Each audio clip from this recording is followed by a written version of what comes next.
నమస్తే, నా పేరు Shivaji. Welcome to our channel. So శంకరాచార్యుల వారు మళ్ళీ పుట్టారా? వివేకానందుడు పునర్జన్మ ఎత్తి మన వెల్లంపల్లి శ్రీనివాస్ రూపంలో వచ్చి మాట్లాడుతున్నాడా అన్నట్లు ఆయన ఏదో ఈరోజు హడావిడి చేస్తా ఉన్నాడు. అసలు వైఎస్ఆర్సీపీ పార్టీ పెట్టిందే హిందువుల యొక్క దేవాలయాలు కాపాడడం కోసము, హిందువుల కోసమే పెట్టినట్లు, హిందూ ఆచార సాంప్రదాయాలు కాపాడడం కోసము. అసలు ఆర్ఎస్ఎస్ఓ లేకపోతే బీజేపీనో లేకపోతే సంఘ్ పరివారో వాళ్ళు కాకుండా మేమే అసలైనటువంటి హిందువులకు వారసులము, ఆ హిందూ ధర్మాన్ని కాపాడడం కోసం పెట్టినటువంటి పార్టీ పేరే వైఎస్ఆర్సీపీ అన్నట్లు బిల్డప్ ఇస్తున్నాడు. సో ఈ వెల్లంపల్లి శ్రీనివాస్ కనకదుర్గమ్మ గుడిలో వెండి సింహాలు విగ్రహాలు కొట్టేసినాడు అని చెప్పి ఆరోపణలు కాదు, నువ్వే కొట్టేశావని చెప్పి సాక్షాత్తు మీ పార్టీ నాయకుడైనటువంటి ఆయన పోతిన మహేష్ని అడగండి వెళ్ళి. కనకదుర్గమ్మ గుడిలో సింహాలు ఎవడు కొట్టేశాడు, వెండి సింహాలు ఎవరు కొట్టేశారు, అదేవిధంగా అక్కడ దందాలు ఎవరు చేశారని పోతిన మహేష్ని అడిగితే చెబుతాడు వెల్లంపల్లి శ్రీనివాస్ ఎవరు అక్కడ అప్పట్లో దందాలు చేశారు, ఎవరు దేవాదాయ శాఖ మంత్రిగా ఉన్నప్పుడు కనకదుర్గమ్మకు సంబంధించినటువంటి భూములు కావచ్చు, అక్కడ కాంట్రాక్టులు కావచ్చు, అక్కడ అవకతవకలు కావచ్చు, ఎవరు అక్కడ కుంభకోణాలకు పాల్పడ్డారు అని చెప్పి మీ పార్టీకి సంబంధించినటువంటి పోతిన మహేష్ని అడిగితే చెబుతాడు. ఇప్పుడు ఈయన వచ్చిందనే విజయవాడలోని కనకదుర్గమ్మ ఆలయంతో పాటు పలు ఆలయాల్లో ఇటీవల జరుగుతున్న అపచారాలు ఏం జరుగుతున్నాయి? అపచారాలు మీరే చేపించి దాన్ని కూటమి ప్రభుత్వం మీద రుద్దేటువంటి ప్రయత్నాలు ఏదైతే చేశారో అది బెడిసి కొట్టింది, అడ్డంగా దొరికిపోయారు. ఇప్పుడు ఉదాహరణకు తిరుమలలో, తిరుపతిలో ఎవరో తాగి పడేసినటువంటి బాటల్లో, లేకపోతే వీళ్ళే తాగినారో తెలియదు కానీ మద్యం ఖాళీ సీసాలు తీసుకెళ్లి పొదల్లో పడేసి ఇక్కడ తిరుమలలో మద్యం ఏరులై పారిస్తుందని చెప్పి కొన్ని రోజులు డ్రామా ఆడారు, ఒక 2-3 రోజులు డ్రామా ఆడారు, అడ్డంగా దొరికిపోయారు. అది పెట్టింది సాక్షి ఫోటోగ్రాఫరు, అదేవిధంగా వైఎస్ఆర్సీపీ కార్యకర్త అని తెలిసిపోయింది. అదేవిధంగా సింహాచలానికి సంబంధించి సింహాచలం ప్రసాదంలో నత్త దొరికింది అని చెప్పిందనే హడావిడి చేశారు, దాని వెనకాల కూడా మీరే ఉన్నారని తెలిసారు. సో అడ్డంగా దొరికిపోవడంతో సో ఇప్పుడు డ్యామేజ్ కంట్రోల్లో భాగంగా వెల్లంపల్లి శ్రీనివాస్ని రంగంలోకి దింపారు. అసలు వెల్లంపల్లి శ్రీనివాస్ని రంగంలోకి దింపాలి అనేటువంటి ఐడియానే డిజాస్టర్. ఎందుకంటే ఆయన దేవాదాయ శాఖ మంత్రిగా ఉన్నప్పుడు ఆయన ఏ విధంగా దేవాలయాలను కాపాడాడు, ఏ విధంగా విగ్రహాల మీద దాడి జరిగితే సాక్షాత్తు రామతీర్థంలో రాముని యొక్క తల తీసేస్తే దానికి సంబంధించి కనీస విచారణ కూడా చేయలేదు. అంతర్వేదిలో రథం కాల్చేస్తే తేనెటీగలకు పిచ్చివాడు వచ్చి నిప్పు పెట్టాడని చెప్పి తప్పించుకున్నారు. ఆంజనేయుడి చెయ్యి విరగ్గొడితే దానికి సంబంధించి బొమ్మ చెయ్యే కదా, ఇరిగిపోతే ఏముంది అతికించుకుంటాంలే అని చెప్పినటువంటి వీళ్ళు అధికారం ఇస్తే అన్య మతస్థులతో తిరుమల తిరుపతి దేవస్థానానికి సంబంధించి అక్కడ పదవుల్లో కావచ్చు, ఉద్యోగాల్లో కావచ్చు నింపేసినటువంటి వీళ్ళు, లడ్డూ తయారీలో కల్తీ నెయ్యి కలిపేసినటువంటి వీళ్ళు ఇప్పుడు వచ్చి హిందూ ధర్మ పరిరక్షకుల్లాగా మాట్లాడుతూ ఉన్నారు. ఇక చూడండి, సంక్రాంతి కామెడీ స్కిట్ వేశాడు. కూటమి పాలనలో ఆలయాలకు అర్చకులకు రక్షణ లేదంట, ఆలయ ఆస్తులపై తప్ప ప్రభుత్వానికి దేవుడిపై గౌరవం లేదంట. దేవుడిపై గౌరవం లేనిది ఎవరికి? మీ నాయకుడైనటువంటి జగన్మోహన్ రెడ్డి గారికి.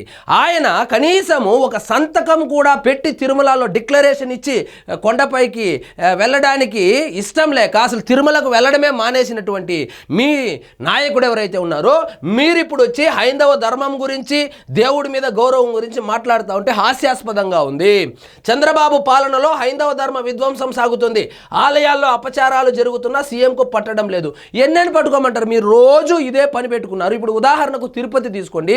తిరుపతి మాజీ ఎమ్మెల్యే కరుణాకర్ రెడ్డి పని ఏమి? పొద్దున్న లేచినప్పటి నుంచి టీటీడీ ప్రతిష్టను దిగజార్చేలాగా చేయడము, హిందువుల మనోభావాలతో ఆడుకోవడము, తిరుమలలో ఏదో జరిగిపోతా ఉందని చెప్పి ప్రతిరోజు ప్రెస్ మీట్ పెట్టి చెప్పడము, ఏమీ జరగకపోతే మీరే చేయించి అడ్డంగా దొరికిపోవడము. ఈ దారుణాలపై ఇకనైనా డిప్యూటీ సీఎం పవన్ కళ్యాణ్ స్పందించాలని చెప్పి వెల్లంపల్లి శ్రీనివాస్ ఎవరంటే దుర్గా టెంపుల్లో వెండి సింహాలు కొట్టేశాడని చెప్పి నేను చెప్పలేదు, సాక్షాత్తు వైఎస్ఆర్సీపీలో ఇప్పుడున్నటువంటి పోతిన మహేషే చెప్పాడు. వెండి సింహాలు దొంగతనం కేసులో ఆరోపణలు ఎదుర్కొంటున్నటువంటి వెల్లంపల్లి శ్రీనివాస్ వచ్చి హిందువుల గురించి మాట్లాడుతున్నాడు. ఆ కనకదుర్గమ్మ గుడిలో వెండి సింహాలు కొట్టేసినటువంటి ఈ వెల్లంపల్లి శ్రీనివాస్ వచ్చి కనకదుర్గమ్మ ఆలయం గురించి, ఆలయం యొక్క పవిత్రత గురించి, ఆలయంలో ఆచార వ్యవహారాల గురించి మాట్లాడుతూ ఉన్నాడు. ఇంకెవరు దొరికినట్లేరు. సో ఆయన్ని పంపించారు. మరి మల్లాది విష్ణు వచ్చాడంట. మల్లాది విష్ణు ఎవరంటే, మల్లాది మల్లాది విష్ణు ఎవరు అనుకున్నారు?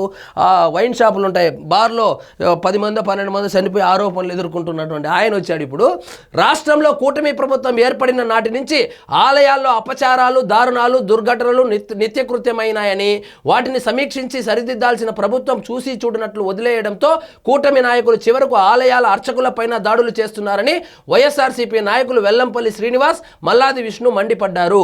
ఎప్పుడైతే ఈ హిందువులు ఎవరైతే ఉన్నారో, అంటే అధిక భాగం ఉన్నటువంటి ఆంధ్రప్రదేశ్లో మెజారిటీ ఓటింగ్ ఎవరిదైతే ఉందో హిందువులు, వాళ్ళు ఎక్కడ దూరం అయిపోతారో కాదు, ఆల్రెడీ దూరం అయిపోయారు. మీరు చేసినటువంటి పాపాలు ఏవైతే ఉన్నాయో, మీరు అధికారంలో ఉన్నప్పుడు హిందువుల మనోభావాలతో ఆడుకోవడమే పనిగా పెట్టుకున్నటువంటి మీరు వచ్చిందనే హిందువుల గురించి, హిందువుల మనోభావాల గురించి, హిందువుల దేవుళ్ళ గురించి, దేవాలయాల గురించి, ఆచారాల గురించి, అపచారాల గురించి, ఆచార వ్యవహారాల గురించి, సాంప్రదాయాల గురించి మాట్లాడుతూ ఉంటే దెయ్యాలు వేదాలు వల్లించినట్లుంది. దుర్గమ్మ ఆలయంలో రోజు అపచారాలే అంట. నువ్వు చేసినటువంటి అపచారం ఏదైతే ఉందో దానికి మించిన అపచారము అసలు దుర్గమ్మ గుడి అక్కడ ఏర్పడిన తర్వాత ఎప్పుడూ జరిగిండదు వెల్లంపల్లి శ్రీనివాస్. సో మీరే చేపించి, మీరే అక్కడ లేనిపోనిది సృష్టించి, ఇంకా కొంతమంది వైఎస్ఆర్సీపీ అనుకూలంగా ఉన్నటువంటి ఎంప్లాయీస్ ఎవరైతే ఉన్నారో వాళ్ళ చేత అపచారాలు చేపించి అక్కడికి సాక్షి మీడియాని పిలిపించుకొని దాన్ని సోషల్ మీడియాలో వైరల్ చేయడము, సాక్షి న్యూస్లో రావడము, సాక్షి పేపర్లో వేసుకొని రుద్దడం తప్పితే మీరు అసలు మొత్తం ఇక్కడ చేస్తూ ఉండే అపచారాలన్నీ మీరే చేసి, మీరే అపచారాలు జరిగిపోతూ ఉంది, హైందవ ధర్మం మీద దాడి జరిగిపోతూ ఉందని చెప్పి పదే పదే పదే మీరు రుద్దడం వల్ల అసలు మర్చిపోయినారు జనాలు. మర్చిపోయినటువంటి విషయాన్ని, అంటే లడ్డూలో కల్తీ జరిగినటువంటి విషయం కావచ్చు, అదేవిధంగా రామతీర్థంలో రాములు వారి తల తీసేసినటువంటి వ్యవహారం కావచ్చు, ఆంజనేయులు విగ్రహానికి చేయి తీసేసినటువంటి విషయం కావచ్చు, అంతర్వేదిలో రథం తగలబెట్టినటువంటి విషయం కావచ్చు. ఈ విధంగా మీరు అధికారంలో ఉన్నప్పుడు దేవాలయాలపైన, దేవుళ్ళపైన, హిందూ విశ్వాసాలపైన, సాంప్రదాయాలపైన, ఆచారాలపైన చేసినటువంటి దాడులన్నీ మీరే ప్రతిరోజు గుర్తు చేస్తూ ఉన్నారు. కాబట్టి హిందువులు మిమ్మల్ని నమ్మేటువంటి అవకాశమే లేదు. నమ్మి ఒకసారి అవకాశం ఇస్తే వాళ్ళ గొంతును తడిగుడ్డతో కోశారు. వాళ్ళ సాంప్రదాయాల మీద, ఆచారాల మీద, వాళ్ళ వ్యవహారాల మీద మీరు దాడి చేశారు. హిందువుల మనోభావాలను గాయపరిచారు. కాబట్టి హిందువులు ఇక మీకు దగ్గరైతారని చెప్పి ఇంత పెద్దది పండగ పూట చూడండి, గోశాలను తక్షణమే కొండ మీదకు తరలించాలంట మల్లాది విష్ణు. సో ఇక్కడ చూడండి, హిందూ ధర్మ పరిరక్షకులు వచ్చేశారు. వీళ్ళంతా ఎక్కడ పోయారు? రాముని తల తీసేసినప్పుడు మల్లాది విష్ణు ఎక్కడ పోయినాడు? మన వెల్లంపల్లి శ్రీనివాస్ ఎక్కడ పోయాడు? సో లడ్డూ కల్తీ జరిగిన వ్యవహారం మీద ఏ రోజైనా మాట్లాడారా?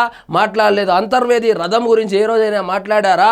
మాట్లాడలేదు. ఇప్పుడు గుర్తొచ్చారు. సర్వము శాంతం నాగిపోయిన తర్వాత ఇప్పుడు గుర్తొచ్చారు. హిందువులు ఇప్పుడు గుర్తొచ్చారు. హిందూ సాంప్రదాయాలు ఇప్పుడు గుర్తుకొచ్చింది. హిందూ దేవాలయాలు ఇప్పుడు గుర్తుకొచ్చింది. హైందవ ధర్మం ఇప్పుడు గుర్తుకొచ్చింది. సనాతన ధర్మ పరిరక్షకులు ఇప్పుడు బయటకు వచ్చారు. కాబట్టి జనాలు అన్నీ గమనిస్తూ ఉన్నారు. మీకు 5 సంవత్సరాల అధికారం ఇస్తే దుర్గమ్మ గుడిలో చేసినటువంటి అవకతవకలు కావచ్చు, తిరుమల తిరుపతి దేవస్థానంలో చేసినటువంటి అవకతవకలు కావచ్చు, ఒకటి కాదు చెప్పుకుంటా పోతే వీడియో ఈరోజు సాయంత్రం వరకు అవుతుంది. ఇలాంటి మీరు వచ్చి ఈరోజు పెద్ద సనాతన ధర్మ పరిరక్షకుల్లాగా మీరే అసలు మీరు పార్టీ పెట్టిందే హిందువుల కోసమైనట్లు బిల్డప్ ఇస్తూ ఉంటే నిజంగా హాస్యాస్పదంగా ఉంది. సో ఇదండి ఈరోజు మన టాపిక్. మీకు ఈ వీడియో నచ్చినట్లయితే లైక్ చేయండి, షేర్ చేయండి, ఛానల్ మాత్రం సబ్స్క్రైబ్ చేసుకోవడం మర్చిపోవద్దు.